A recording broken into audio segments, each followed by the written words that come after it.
जय हिंद दोस्तों, नमस्कार। मैं विनय कुमार यादव आप सभी लोगों का एक बार पुनः स्वागत करता हूं बुद्धा एकेडमी 2023 के इस ऑनलाइन प्लेटफॉर्म पर। कैसे हैं आप सभी लोग? बताइए कैसे चल रही है आप लोगों की पढ़ाई, ये भी बताइए। दोस्त 2 दिनों और हमारा क्लास बंद हो गया। उसमें एक प्रॉब्लम लाइट की थी एक दिन, और एक दिन हमारी ये प्रॉब्लम हुई कि गला इतना खराब हो गया कि आवाज सही से नहीं निकल रही थी। आज भी कुछ उसी प्रकार का है, लेकिन आज पहले से बेटर है। तो फिर हम क्लास को स्टार्ट कर रहे हैं, और हमारा जो पिछला क्लास था, यानी कि लास्ट जो क्लास था हमारा, वो था वर्ब पे। और वो हमारा on the basis of object, जो वर्ब को 2 भागों में डिवाइड किया गया था, ट्रांजिटिव वर्ब और इंट्रांजिटिव वर्ब, इस पे था। आज का जो हमारा क्लास है वो भी वर्ब पे ही है, लेकिन आज का क्लास आप लोग थंबनेल पे देखे होंगे। आज का क्लास हमारा है किस वर्ब पे? तो वो वर्ब को 2 भागों में और डिवाइड किया गया है दोस्त। मैं आपको बता रहा हूं, आप सभी लोग ध्यान से देखिए। ये मोस्ट इंपॉर्टेंट होने वाला है, तो आप लोग इसको भूलिएगा मत। वर्ब को 2 भागों में बांटा गया है। एक का नाम रखा गया है मेन वर्ब, और दूसरा जो पार्ट है हमारा, जो बहुत इंपॉर्टेंट है दोस्त, इसका नाम है axillary verb. Axillary verb, main verb और एक्सिलरी वर्ब, 2 भागों में बांटा गया है वर्ब को, मेन वर्ब और एक्सिलरी वर्ब। ध्यान दीजिए, मेन वर्ब हर जगह आपको मिलेगा दोस्त, इस पे ध्यान मत दीजिएगा आप सभी लोग। ये एक्सिलरी वर्ब जो होता है, ये क्या होता है, ये समझने की कोशिश करें। चलिए मैं बताऊंगा कि एक्सिलरी वर्ब क्यों इसका नाम रखा गया, क्या कारण है, ये सभी चीजें मैं बताऊंगा।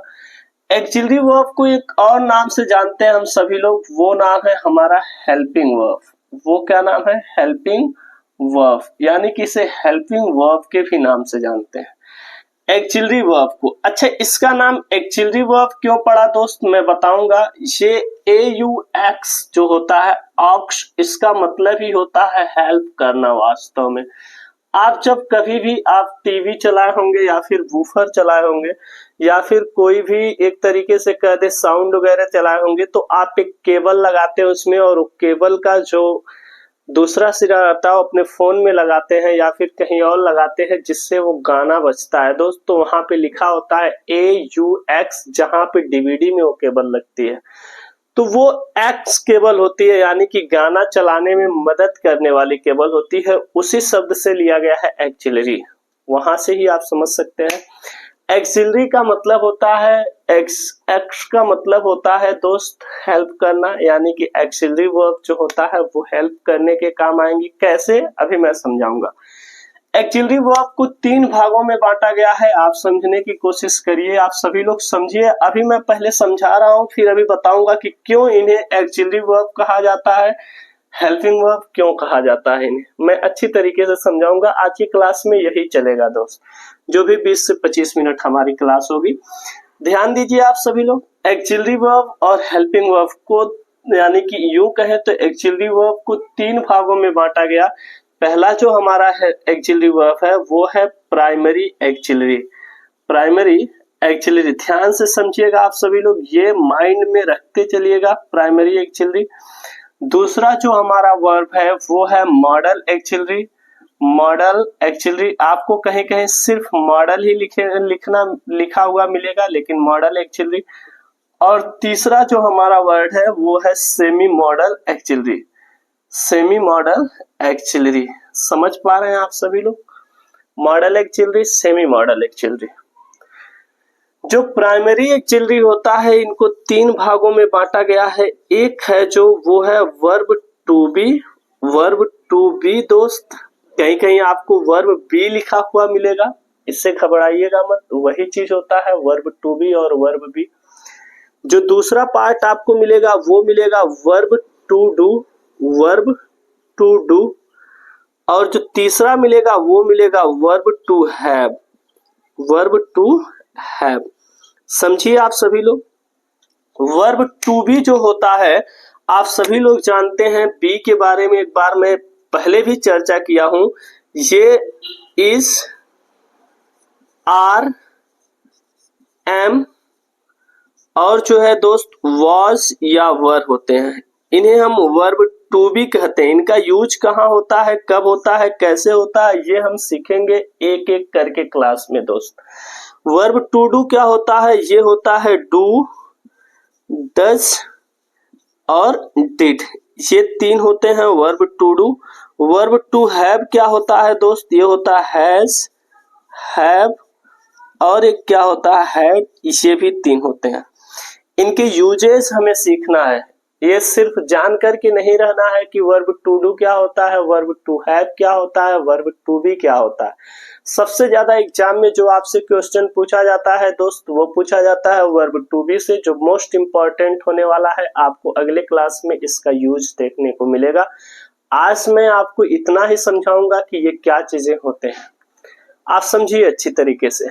जो मॉडल एक्सिलरी होती है उनका मॉडल नाम क्यों रखा गया, ये भी मैं मॉडल की क्लास में बताऊंगा, तो समझने की कोशिश करिएगा आप सभी लोग। जो मॉडल एक्सिलरी होता है बहुत इंपॉर्टेंट है, समझिएगा इस बात को। ये कितने होते हैं तो मैं आपको बता दूं, shall, shall should, shall should, will, will would, shall should, will would, may, might, यूं कहें तो सबसे पहले इसको लिख लेते हैं, can, could, can, could, may, might, may, might, must, must और एक और होता है ought to, ought to. Ought के साथ टू में क्यों लगाया हूं ये मैं बताऊंगा आपको, क्योंकि इनके साथ एक बेयर इन्फिनिटिव वर्ब आता है। बेयर इन्फिनिटिव वर्ब मैं पढ़ाऊंगा आपको finite verb, non finite verb के चैप्टर में, पीछे मैं बताया हूं इसके बारे में हल्का फुल्का। आप अगर फर्स्ट क्लास वर्ब का देखे हो तो मैं बताऊंगा इन सभी चीजों के बारे में। अगर इनकी संख्या आप देखें मॉडल एक्सिलरी की तो आप पाएंगे 1 2 3 4 5 6 7 8 9 10 है दोस्त। सेमी मॉडल एक्सिलरी क्यों कौन कौन से होते हैं, तो जो सेमी मॉडल एक्सिलरी होता है वो होता है नीड, डेयर और एक और होता है दोस्त वो होता है यूज्ड टू। अच्छा, इन्हें क्यों सेमी मॉडल एक्सिलरी कहा जाता है, इन्हें क्यों मॉडल एक्सिलरी कहा जाता है, ये भी सब मैं आप सभी लोगों को सिखाऊंगा। और सीख सीख करके एक सारी चीजें हम सीखते जाएंगे, आगे बढ़ते जाएंगे। ऐसे ही क्लास में सभी चीजें बहुत अच्छी तरीके से हम सीखेंगे दोस्त, कोई भी चीज छोड़ने वाले नहीं है। थोड़ा समय लग सकता है, देखिए जब हम रेस में आ गए हैं तो हम समय ले लेंगे थोड़ा सा। अभी हमें मैराथन चलना है, एक तरीके से कह दे तो लंबा रेस हमें दौड़ना है, न कि जल्दबाजी में कूद करके हाथ पैर तोड़ ले और जो भी है कुछ समझ में न आए, ऐसा हमें नहीं करना है। हमें बहुत अच्छी तरीके से हर एक चीज को समझना है। मैं आपको अलग से क्लास जब लूंगा तो वहां बताऊंगा कि मॉडल एक्सिलरी क्या होता है, सेमी मॉडल एक्सिलरी क्या होता है, क्यों इन्हें मॉडल एक्सिलरी, मॉडल क्यों नाम रखा गया, सेमी मॉडल क्यों नाम रखा गया, हर एक चीज मैं बताऊंगा। अभी आज की क्लास में फिलहाल मैं आपको ये बताने जा रहा हूं कि इन्हें एक्सिलरी वर्ब और हेल्पिंग वर्ब क्यों कहा जाता है, इन सभी को एक्सिलरी वर्ब और हेल्पिंग वर्ब क्यों कहा जाता है, ये समझने की कोशिश करिए। आप चाहें तो इनका एक स्क्रीनशॉट ले लीजिए। अच्छा, एक चीज और इसी के साथ मैं आपको बता दूं, फिर लीजिएगा। ये जितने भी होते हैं दोस्त, जब हम किसी सेंटेंस को निगेटिव बनाते हैं, यानी कि सेंटेंस में जब हमें नॉट का यूज करना होता है, किसका यूज, नॉट का यूज करना होता है, तो नॉट इन्हीं वर्ब के तुरंत बाद आता है। नॉट, फिर कान खोल के सुनिए आप सभी लोग, अच्छे से ध्यान दीजिए मुझे मेरी बातों पे। मैं ये कहना चाहता हूं कि जो नॉट होता है वो इन्हीं सबके बाद आता है, बिना इनके एक्सिलरी वर्ब के बिना नॉट किसी सेंटेंस में नहीं आता है। एक आध पोजीशन होता है, मैं उसको बताऊंगा कि कब आता है, वो इनडायरेक्ट स्पीच और वॉइस वगैरह को जब पढ़ूंगा तो वहां बताऊंगा दोस्त कि कहाँ होता है, कैसे होता है। अभी आप समझिए, तो फिर इन्हीं के चूंकि तुरंत बाद नॉट आता है, इसीलिए इन्हें हम एक और नाम से जानते हैं, वो नाम है 24 फ्रेंड्स, यानी कि दोस्त क्या नाम है, 24 दोस्त, 24 फ्रेंड्स ऑफ नॉट, यानी कि नॉट के कितने दोस्त हैं, ये 24। अगर कोई पूछे कि एक्सिलरी वर्ब की कुल संख्या कितनी है, तो एक्सिलरी वर्ब की कुल संख्या हमारी कितनी है, तो 24। कितनी है, 24। गिनिए एक बार आप सभी लोग, देखते हैं। 1 2 3 4 5 6 7 8 9 10 11 12 13 14 15 16 17 18 19 20 21 22 23 और 24, यानी कि एक्सिलरी वर्ब की कुल संख्या कितनी है? 24। आपको अगर दिमाग में होगा तो बचपन से आप पढ़ते आ रहे होंगे कि इज, आर, एम, वाज, वर, इन्हें हेल्पिंग वर्ब कहा जाता है दोस्त। क्यों कहा जाता है वो सारी चीजें आज की क्लास में हम देखेंगे। डू, डज, डिड, इन्हें हेल्पिंग वर्ब कहा जाता है। क्यों कहा जाता है आज की क्लास में देखेंगे। हैज, हैव, हैड, इन्हें भी हेल्पिंग वर्ब कहा जाता है। क्यों कहा जाता है आज की क्लास में देखेंगे। इन्हें मेन वर्ब भी कहा जाता है। मेन वर्ब क्या होते हैं मैं आपको अभी समझाऊंगा थोड़ी ही देर बाद, यानी कि जस्ट इस को इरेज करने के बाद अगला जो टॉपिक, तो मैं इन्हें इरेज करना चाहूंगा। बस इतने हिस्से को इरेज करना चाहूंगा। आप चाहे तो एक स्क्रीनशॉट लीजिए, इतना भी मैं समझाऊंगा, बाकी ये आप खुद ही समझ जाएंगे। आगे की क्लास में इनको हम देखते चलेंगे दोस्त। अभी फिलहाल मैं इतना को रखूंगा और इसे इरेज करके मैं आपको कुछ सेंटेंसेस के माध्यम से समझाना चाहूंगा दोस्त। ठीक है, आप स्क्रीनशॉट लीजिए, फिर मैं बताता हूं आपको।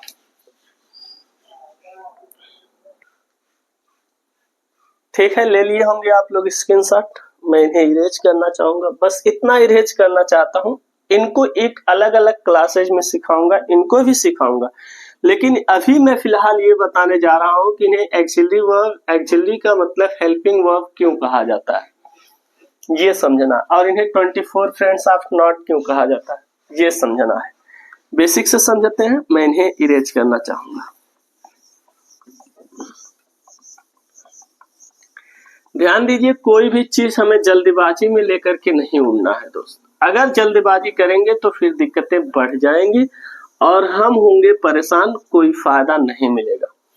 आइए पहले जानते हैं कि इन्हें हेल्पिंग वर्ब क्यों कहा जाता है। लोग कहते हैं हेल्पिंग वर्ब, तो हेल्पिंग वर्ब क्यों कहा जाता है। आप अभी तक जो कुछ भी पढ़े होंगे वो शायद स्ट्रक्चर के माध्यम से पढ़े होंगे दोस्त। स्ट्रक्चर को आप भूलने की कोशिश थोड़ा सा करिएगा। अभी मैं आपको समझाने जा रहा हूं। मैं आपको एक बार बताया था कि जो मेन वर्ब होता है, कोई भी एक वर्ब होता है, जैसे मैं कह रहा हूं, ध्यान से सुनिए।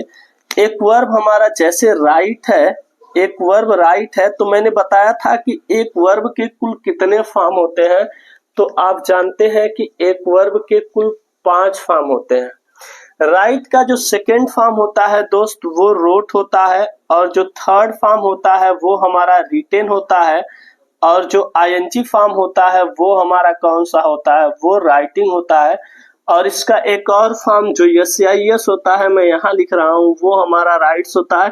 टेंस की क्लास हम बहुत अच्छी तरीके से नहीं लिए हैं यूट्यूब पे, लेकिन हाँ एक क्लास में टेंस का यूट्यूब पे CUET के लिए लिया था, वो मेरे इसी चैनल पे है। आप चाहे तो एक बार देख सकते हैं, ज्यादा क्लियर होगा। लेकिन हाँ अभी इसको आप देखिए, अभी आपको क्लियर होगा कि क्यों इसे हेल्पिंग वर्ब कहते हैं दोस्त। चलिए समझते हैं थोड़ा सा। मैं आपको बता दूं, थोड़ा सा टेंस का ज्ञान देना चाह रहा हूं, समझिएगा आप सभी लोग तो ही समझ पाएंगे। ये जो राइट और राइट्स यानी कि वर्ब का फर्स्ट फॉर्म और यस या यस फॉर्म जो होता है वो हमें बताता है प्रेजेंट इंडेफिनिट टेंस। ध्यान से समझिए, मैं थोड़ा सा टेंस की तरफ रुख कर रहा हूं, लेकिन दोस्त टेंस नहीं पढ़ा रहा हूं, मैं आपको अभी यही पढ़ा रहा हूं कि क्यों इन्हें हेल्पिंग वर्ब कहते हैं। अभी आप समझ पाएंगे बस थोड़ी ही देर बाद। प्रेजेंट इंडेफिनिट टेंस हमें राइट और राइट्स बताता है दोस्त। कैसे बताता है ये टेंस पढ़ाते वक्त मैं आपको जरूर बताऊंगा। ये जो रोट होता है ये हमें कौन सा टेंस बताता है, तो ये हमें पास्ट इंडेफिनिट टेंस बताता है। ये हमें पास्ट इंडेफिनिट टेंस बताता है। अभी मैं आपको बहुत सी चीजें याद दिलाऊंगा, आप कहेंगे कि हाँ ऐसा ही होता है। ये हमें पास्ट इंडेफिनिट टेंस बताता है, आप सभी लोग इसके बारे में अच्छे से जानिए। ये जो रिटेन है वर्ब का थर्ड फॉर्म, अब आप कहेंगे कि ये प्रेजेंट इंडेफिनिट बताया, ये पास्ट इंडेफिनिट बताया, तो ये फ्यूचर इंडेफिनिट बता देगा, और ये तब कौन सा बताएगा। मैं आपको बता दूं वास्तव में कि ये जो वर्ब है ये कोई भी टेंस नहीं बता पाते हैं। ये अकेले कोई टेंस नहीं बता पाते हैं, इसलिए इनको टेंस बतवाने की जब जरूरत होती है, इनको टेंस की जब आवश्यकता होती है, तो मेरी बात गौर से सुनिएगा आप सभी लोग। इनको किसी न किसी हेल्पर की जरूरत होती है। ये कोई टेंस नहीं बताता है, ये भी कोई टेंस नहीं बताता है। टेंस जो होता है वो टाइम और एक्शन से मिलके बना होता है। मैं थोड़ा सा समझाने की कोशिश कर रहा हूं। टेंस जो होता है दोस्त, ये दो चीजों से मिलके बना होता है। एक हमारा होता है टाइम और दूसरा चीज हमारा होता है एक्शन। टाइम है एक्शन। टाइम तीन होते हैं, एक होता है प्रेजेंट, दूसरा पास्ट और तीसरा होता है दोस्त फ्यूचर। यानी कि तीन टाइम होते हैं और जो एक्शन होता है वो चार होता है। एक होता है इंडेफिनिट एक्शन और दूसरा कॉन्टिन्यूअस एक्शन,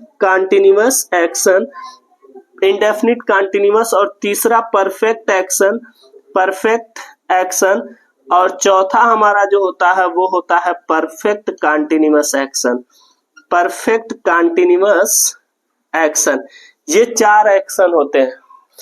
ये जब आपस में मिलते हैं दोनों, तब हमें किसका निर्माण होता है? टेंस का। यानी कि प्रेजेंट के साथ जब इंडेफिनिट एक्शन मिलता है तो प्रेजेंट इंडेफिनिट टेंस का निर्माण होता है। प्रेजेंट के साथ कॉन्टिन्यूअस एक्शन मिलता है तो प्रेजेंट कॉन्टिन्यूअस टेंस का निर्माण होता है। प्रेजेंट के साथ परफेक्ट एक्शन जब मिलता है तो प्रेजेंट परफेक्ट टेंस का निर्माण होता है और प्रेजेंट के साथ जब परफेक्ट कॉन्टिन्यूअस एक्शन मिलता है तो वो प्रेजेंट परफेक्ट कॉन्टिन्यूअस टेंस का निर्माण होता है। मेरे कहने का मतलब आप देखिए, तीन टाइम चार एक्शन, जब ये तीनों चारों आपस में मिलते हैं दोस्त तो फिर ये टेंस का निर्माण करते हैं और टेंस की संख्या टोटल कितनी हो जाती है? 12 हो जाती है। एक में 4। समझ पा रहे हैं आप सभी लोग? अच्छा, इतनी बातें हमें माइंड में रखना है प्रेजेंट का टेंस बताने के। तो ये दोनों तो ऐसे हैं जो टाइम भी बता लेते हैं और एक्शन भी बता लेते हैं, इसलिए ये प्रेजेंट इंडेफिनिट टेंस और ये पास्ट इंडेफिनिट टेंस बता पाते हैं। लेकिन ये जो दो फॉर्म होते हैं वर्ब के, इनके पास टाइम बताने का कोई भी तरीका नहीं है दोस्त।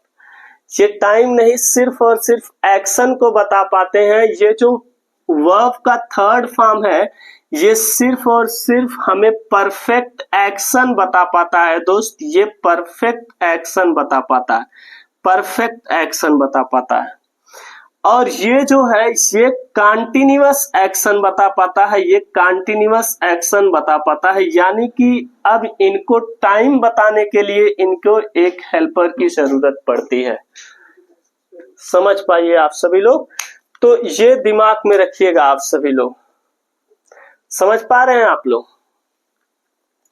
तो दिमाग में रखिए, यानी कि रिटेन हमारा परफेक्ट एक्शन और राइटिंग हमारा कंटीन्यूअस एक्शन को बताता है दोस्त। आप सभी लोग दिमाग में इस बात को रखिएगा अच्छी तरीके से, जो बहुत इंपॉर्टेंट है। और अगर हम इसको सिर्फ एक्शन बतवा लें तो फिर हमें टेंस बताने के लिए एक टाइम की भी जरूरत होती है और टाइम ये नहीं बता पाते हैं। तो टाइम बताने के लिए हमारे पास कौन आते हैं? टाइम बताने के लिए आता है प्रेजेंट का टाइम जो बताता है वो इज है दोस्त। ध्यान से समझने की कोशिश करिए, बहुत इंपॉर्टेंट है। प्रेजेंट का टाइम इज बताता है और जो वाज और वर है ये पास्ट का टाइम बताता है। जैसे मैं एक अच्छा लड़का हूं तो मैं कहूंगा I am a good boy, ये प्रेजेंट का टाइम बता रहा है। तुम एक अच्छे लड़के हो, you are a good boy, हो प्रेजेंट में बता रहा है। वह एक अच्छा लड़का है, he is a good boy, जो ही है वो प्रेजेंट का टाइम बता रहा है। लेकिन मैं कहूं मैं एक अच्छा लड़का था तो मैं कहूंगा I was a good boy, तो वॉज पास्ट का टाइम बता रहा है दोस्त। ये टाइम बताता है। आप सभी लोग जानते हैं पास्ट की बातें वाज या वर से की जाती है, प्रेजेंट की बातें इज एम आर से की जाती है। ये टाइम बता लेते हैं अकेले दोस्त। ऐसे ही ये भी होते हैं। हैज जो है, हैज मैं कहूं मेरे पास 1 रुपए है तो मैं कहूंगा आई हैव अ रुपी। मैं उसके पास 1 रुपए है तो मैं कहूंगा ही हैज अ रुपी। आई के साथ हैव, ही के साथ हैज, ये दोनों प्रेजेंट की बात करते हैं। लेकिन मैं कहूं मेरे पास कोचिंग थी तो आई हैड अ कोचिंग, तो यहाँ पे कोचिंग थी दोस्त। तो ये हमारा किसकी बात करता है? पास्ट की हैड बात करता है। तो ध्यान से समझिए, ये परफेक्ट एक्शन बताता है जब इसके साथ हैज या हैव आता है। बहुत इंपॉर्टेंट, जब इसके साथ हैज या हैव आता है तो ये प्रेजेंट का टाइम बता देता है और ये परफेक्ट एक्शन बताता है। तो प्रेजेंट परफेक्ट, देखिए प्रेजेंट अब परफेक्ट का एक्शन मिला तो ये टेंस बता दिया, प्रेजेंट परफेक्ट टेंस। अब आप देखिए मेन वर्ब रिटेन की ये हैज और हैव टेंस बताने में क्या कर रहे हैं दोस्त, मदद कर रहे हैं। इसीलिए इन्हें हम कौन सा वर्ब कह देते हैं, इसीलिए हम इन्हें कह देते हैं हेल्पिंग वर्ब। इसीलिए, और इसको पास्ट परफेक्ट जब बताना रहेगा तो हैड रिटेन, ये पास्ट परफेक्ट है तो ये फिर ये हैड रिटेन, ये पास्ट का टाइम, ये परफेक्ट एक्शन, तो ये पास्ट परफेक्ट टेंस बताता है। हैड जो है वो रिटेन की मदद किया दोस्त, क्या करने के लिए, एक टेंस बताने के लिए, तब ये टेंस बता पाया। तो ये चूंकि इसका हेल्प कर रहा है इसलिए इसे हेल्पिंग वर्ब कहते हैं। जब ये अकेले ही आ जाएगा तो ये फिर हेल्पिंग वर्ब नहीं, फिर ये मेन वर्ब कहलाएगा। ये बात मैं आपको बताऊंगा आगे की क्लास में, ध्यान दीजिएगा आप सभी।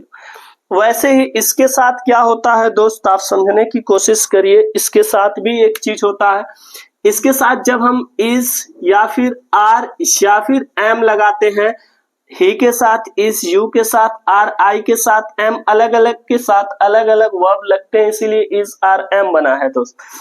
इसके भी बारे में बताऊंगा मैं। इज आर एम ये प्रेजेंट का टाइम बताता है और ये कंटीन्यूअस एक्शन बताता है, तो प्रेजेंट कंटीन्यूअस टेंस बता देते हैं। तो राइटिंग चूंकि केवल एक्शन बता रहा था लेकिन ये आकर के मदद कर दिए इसका, तो ये टेंस बता दिया प्रेजेंट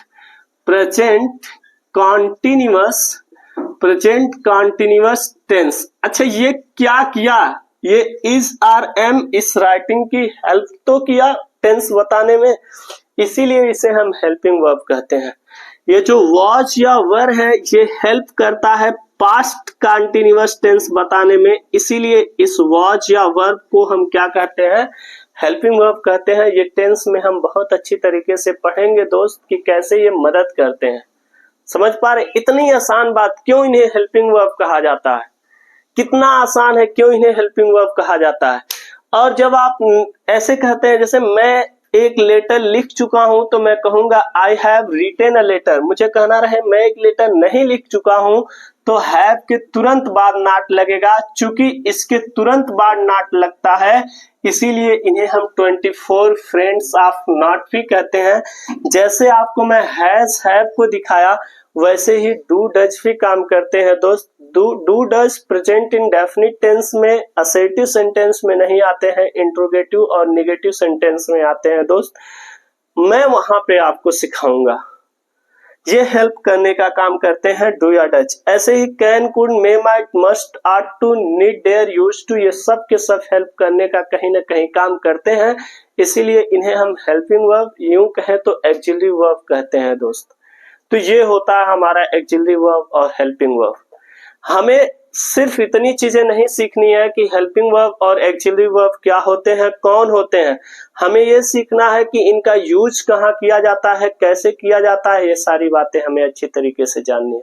तो हम हेल्पिंग वर्ब और एक्सिलरी वर्ब को यूज सीखेंगे, जो हमारी कल की क्लास होगी दोस्त, उसमें हम सभी लोग सीखेंगे use of verb to be, यानी कि is, are, am, was, were का एज एक्सिलरी वर्ब कहाँ कहाँ, एज एन एक्सिलरी वर्ब कहाँ कहाँ प्रयोग किया जाता है, और वॉच या वर का प्रयोग कहाँ किया जाता है, इस आर एम का प्रयोग कहाँ किया जाता है, कब ये मेन वर्ब की तरह प्रयोग होते हैं, कब ये एक्सिलरी वर्ब की तरह प्रयोग होते हैं। ये सारी चीजें कल की क्लास में हम देखेंगे। डू या डज ये भी देखेंगे। वर्ब टू डू का भी यूज कल की ही क्लास में देखा जाएगा और वर्ब टू हैव का भी यूज कल की ही क्लास में देखा जाएगा। यानी कि कल की क्लास में हम प्राइमरी एक्सिलरी को कवर करने वाले हैं।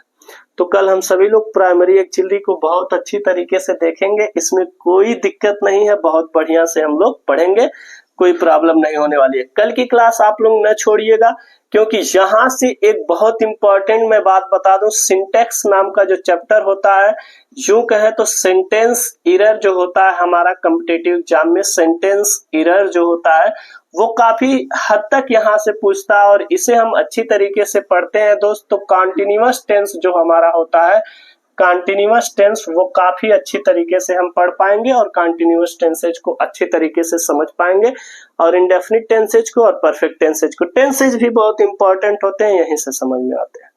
बाकी मॉडल को हम एक एक को तो सीखेंगे ही सीखेंगे, सेमी मॉडल को भी सीखेंगे।